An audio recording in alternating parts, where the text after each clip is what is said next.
पिंपळगाव राजा हादरलं, अंगठी चोरीचा थरार CCTVमध्ये आरोपी.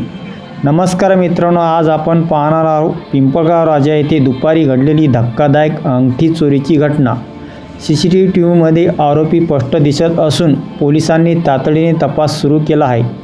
7 डिसेंबर 2025 दुपारचा वेळ. शुभम ज्वेलर्ससमोर एक साधा दिसणारा युवक अंगठी पाहायला येतो. सुरुवातीला तो अगदी ग्राहकाशी बोलत आहे असं वाटतं. अंगठी हातात घेतो, तपासतो, फिरवतो आणि अचानक संधी साधून अंगठीसह पळ काढतो. घटनेचे शेवटी CCTV फुटेज समोर आले असून त्यात आरोपी स्पष्ट दिसत आहे. चेहरा, शारीरिक बांधा आणि पळ काढण्याची दिशा सर्व काही कॅमेऱ्यात कैद झाले आहे. माहिती मिळताच पिंपळगाव राजाचे ठाणेदार भागवत मुळीक यांनी तात्काळ घटनास्थळी धाव घेतली. व्यापाऱ्यांकडून माहिती घेतली, फुटेज तपासले आणि आरोपीचा शोध सुरू झाला. सध्या पोलीस तपास वेगाने सुरू असून आरोपीचे ठसे, हालचाली आणि मोबाईल लोकेशनवरही तपास सुरू आहे. या घटनेनंतर व्यापारी वर्गात चिंतेचे वातावरण आहे. दिवसा दुकानात चोरी करणाऱ्यांची हिंमत वाढल्याचे मत व्यापाऱ्यांनी व्यक्त केले आहे. मात्र पोलिसांनी दाखवलेला जलद प्रतिसाद नागरिक आणि व्यापाऱ्यांकडून कौतुकास्पद ठरला आहे.